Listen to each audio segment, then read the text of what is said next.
Have you ever noticed your car hesitating on acceleration? Maybe it's idling weird, using a little bit more gas than usual, and you can't figure out exactly why.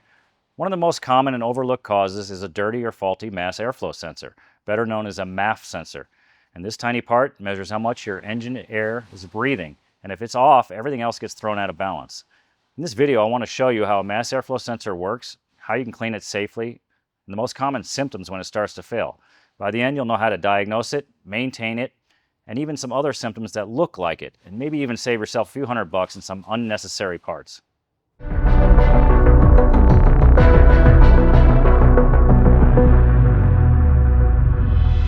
So the mass airflow sensor's main job is just to tell the engine computer exactly how much air is entering the engine through the intake.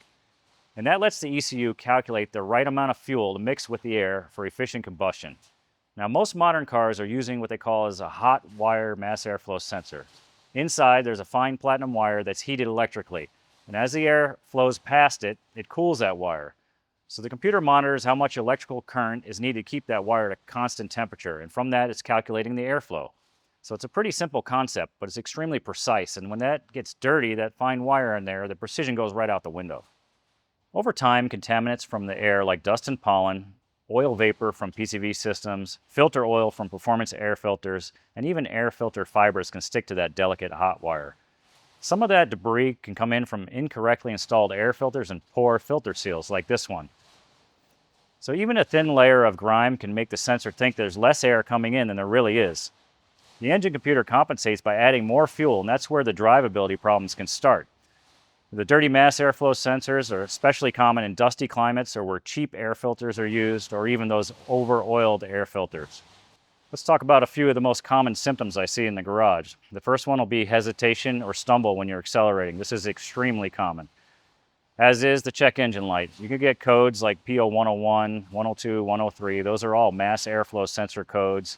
Or you could even just be getting lean codes like P0171, 172, 174, and 175. You might also get a rough or unstable idle, poor fuel economy. You might even get hard start in the morning or even when the car is hot. So keep in mind, these symptoms can mimic other issues like vacuum leaks, bad oxygen sensors, so don't just throw parts at it. Cleaning or testing a mass airflow sensor is a good step before replacing it. Also, intake leaks are extremely common. I want to show you here one on this particular vehicle that's got a torn boot on it.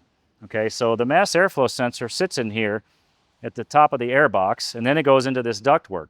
Well, part of the problem is when this ductwork is torn, we're pulling air in through the crack after the mass airflow sensor. And what's happening is the mass airflow sensor is reading only a portion of the air that's actually going into the engine. So the computer can't calculate all of the air that's coming in. The car starts to run lean and hesitates. So this is an extremely common problem, and I don't want you guys to be out there cleaning and replacing mass airflow sensors until you've done a thorough inspection, okay? This, I can tell you for sure, is by far the most common mass airflow sensor symptom that we get, even more than the mass airflow sensor, so keep an eye out for that. So cleaning a hot wire mass airflow sensor is pretty easy, but you have to do it the right way or you can ruin it. I find that cleaning the mass airflow sensor often does nothing, but if it's not working, it's not going to hurt to try it. So disconnect your battery, unplug the mass airflow sensor, and then remove the sensor carefully. It's usually held in with a couple of screws. You can use a mass airflow specific cleaner. I don't recommend brake cleaner, carb cleaner, or compressed air for that matter. These are extremely delicate. So spray the cleaner right in the sensing element, and then let it evaporate. If you want to blow on it, you can do that.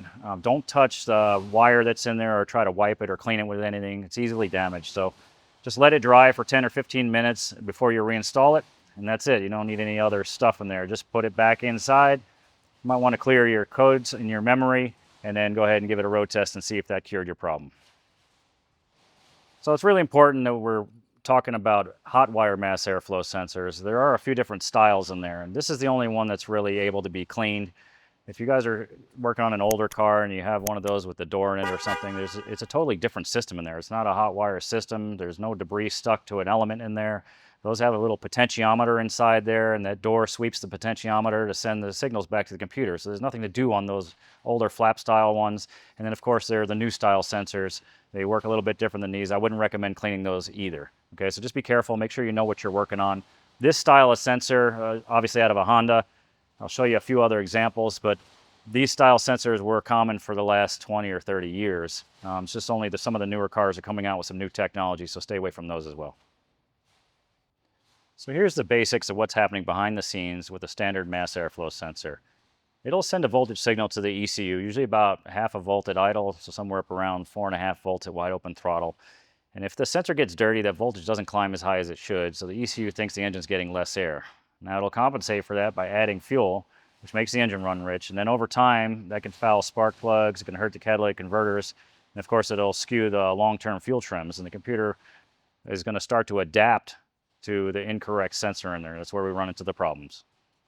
The mass airflow sensor can be a little bit tricky to diagnose. It's not just something you can always confirm by looking at it or cleaning it. There's a lot going on electrically, and testing it properly usually requires a scan tool, a wiring diagram, and a little bit of electrical knowledge. So that'll be a topic for another video. But if cleaning a sensor doesn't solve your problem, there are a couple of simple checks that you can do without diving too deep into the diagnostics. You can try unplugging the mass airflow sensor while it's running. And if the engine suddenly smooths out or runs better, that's often a clue the mass airflow sensor was sending some bad information. You can also try starting with it unplugged with the car off, start it up, and see how it runs. Now the computer will go into default mode, and it'll start to ignore the faulty reading and put a predetermined value in there, and that's why that sometimes will help you determine that. You can also look, if you have a scan tool, at the data.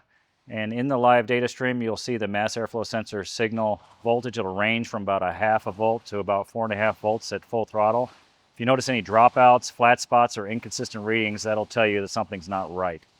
Now, if you're getting specific mass airflow related fault codes, like a P0101 or a P0172, cleaning the sensor alone might not fix it. And that's where a deeper diagnostic process is going to come in. You want to check the circuit voltage supply, you want to check the signal wire back to the computer, you want to check the ground circuit integrity, and we'll cover all that in a future video when we dive into the electrical side of mass airflow sensor testing. So make sure you're subscribed to our channel if you haven't already, if you want to learn more of those diagnostic procedures that we're going to use. For now, just remember, start simple, rule out the basics, and don't overlook the obvious stuff before reaching for expensive parts. Keep in mind the air intake duct, air filter, and dirty mass airflow sensor are probably the basic place you want to start with those things. So let's clear up a few common myths here. You can't clean a mass airflow sensor with Q-tips, rubbing alcohol, a pick, toothpicks, any of those things. You could damage it, okay?